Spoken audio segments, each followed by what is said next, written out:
Hello and welcome back to another episode of Kirby 64 The Crystal Shards. In the last episode, we started our little trek through Rockstar, went through a desert, some ruins, and by the looks of it now we're heading underground. So why don't we just jump, well, actually before we jump into this level, I will preface this by saying you will want to make sure you enter with the stone ability, or one of the power combos that uses stone. Because we're going to need it for one of the shards. Thankfully enough, still remember this level, well, Rockstar pretty well. Flying skulls!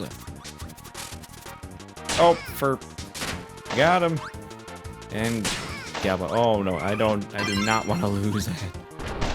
Okay, here we go. Just make my way through here. The unstoppable rock machine that can not walk up a little hill slant. Yep. Right here. Yep. First crystal shard. This is the one I was talking about.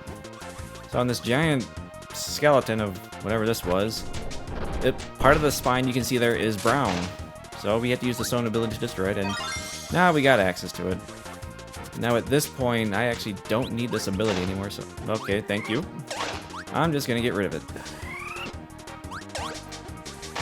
And I don't even remember what those things are. I'll just avoid some of the enemies here. Oh, I mean, I'm gonna... Okay. Get that. I've already taken too many hits. More than I want. And enter this sand pit, despite how dangerous it may seem. And we have two choices. I am gonna take the one on the left, immediately on the left. And down here, we're gonna fight, what is it? Yes, that room guarder for Big Fishbone. Yeah, pretty simple. Well, frankly, all the room guarders are easy, especially... Yeah. And that one's done. Now we continue down. And here we go. Yep. At this point, you have two paths you can take, but you have to figure out which one to take. We'll make a choice. And depending on, you may or may not get access to the crystal. And I know the one path I took, yeah, we fight the fishbone. I think you fight... I don't know if you fight another room guarder, or if you just immediately drop down, but... Oh, logic tells me go left. Video game logic, anyway. All that for a little star. But we are one away from a one-up. One of these poor fish. Chili. I'm gonna take you. Ice ability. Kirby's just blue. He spins around. Da-ba-dee-da-ba-die. Yeah, that was terrible. And then up, we got Cutter and Ice. And now Kirby is skating. And still spinning under the water. So now this is a fun ability. I remember messing with this one quite a bit. Oh man. Avoid the giant antlion things, whatever they are. I don't know their names, actually. Just make our way here through the water. There we go. Now I can swim. Down here. Just gotta avoid... Oh! Avoid these things. I definitely don't want them. I don't want that either. No, I do not want pain. Thank you. And now, down in here. Okay, yeah, okay. For a second I had to think, wait a minute, where's that third shard ad? Yeah, I'd forgotten that this level does end with a little underwater segment. I have taken a lot of damage. Playing just a tad too reckless here. Anyways, yep, I remember this one coming up on the end.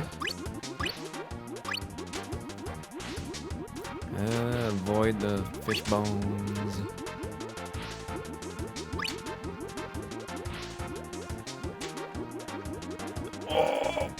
Oh.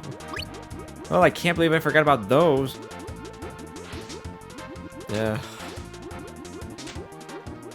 Okay. I'm safe. I'm safe. Everything is fine.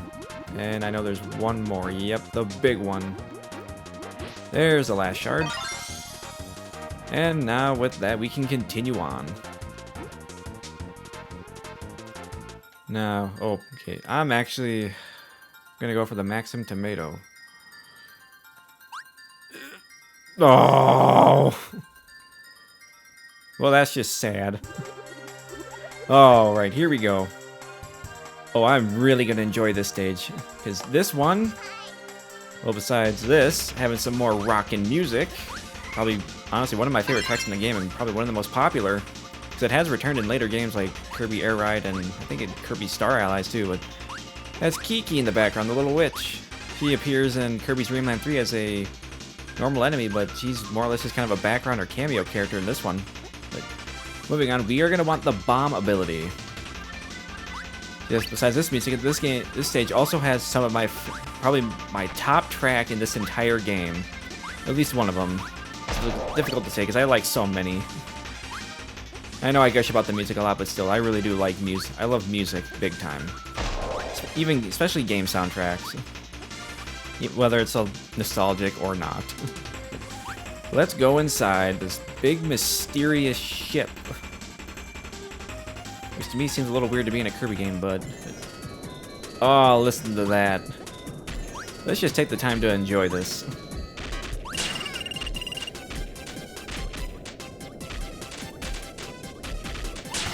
Or not! Oh, that's what I get for spacing out a bit.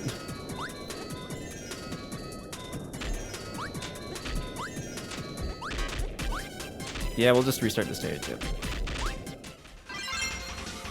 Anyways, let's try this again. Really, I don't want to have to bother coming back to stages if I can help it, but we'll see. That might change. Well, I didn't know if I would die at all in this game or not, despite how easy and simple it is, but... I mean, hey, things happen. Most of the time, I just tend to get reckless, and I don't stop paying attention to what I'm doing or what's going on. But anyways, back to it. That was also a bad time to start listening to the music. So, focus mode.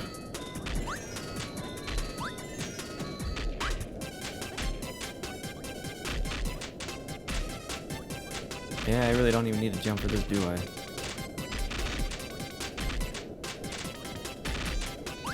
No, this music track is titled what is it? Inside the ship, something like that. But let's just take some time to enjoy it.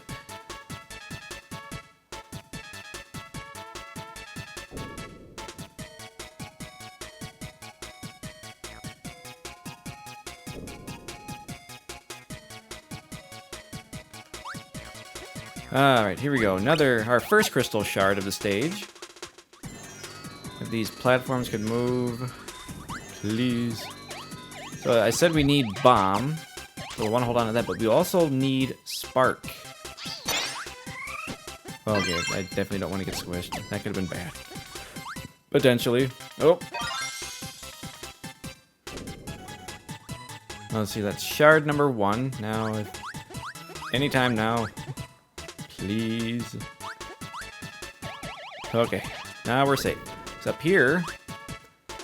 Adeline, what are you looking at? But if with bomb and spark, Kirby becomes a light bulb.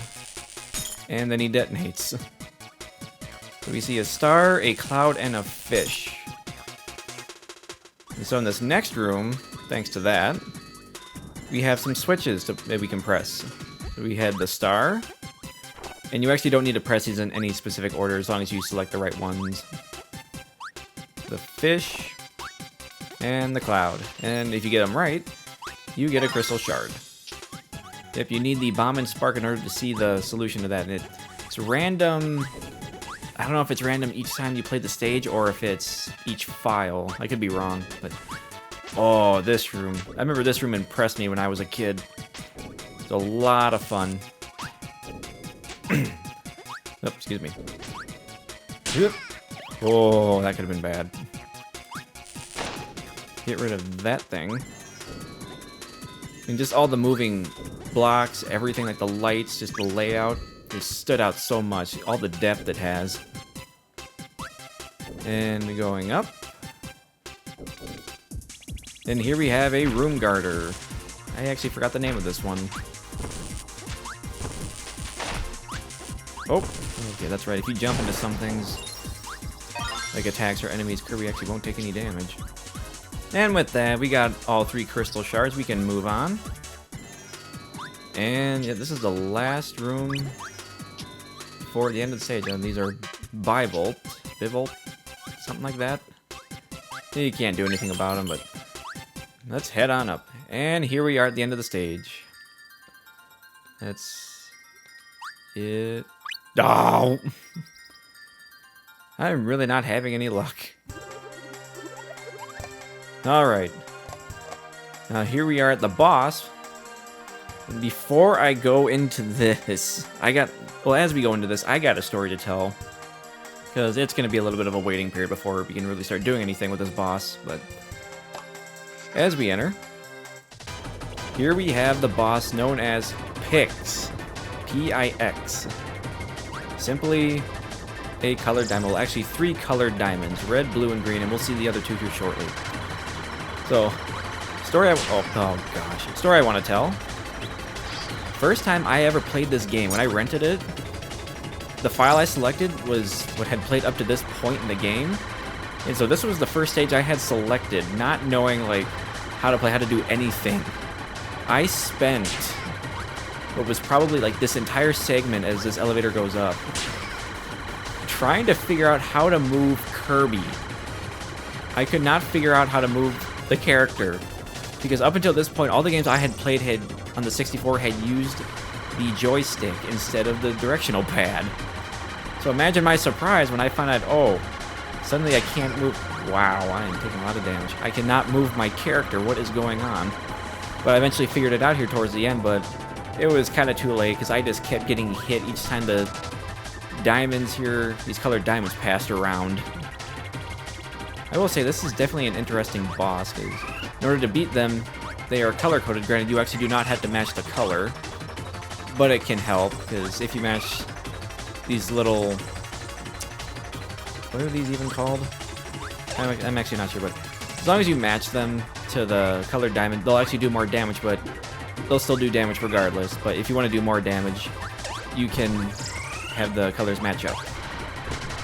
Oh, I want to avoid that. And yeah, avoid all of this. I'm just taking the hits where I can get them at this point. I was not in a good position. There's only 2 hits left. I gotta be careful. This is the attack I wanted. Oh dear.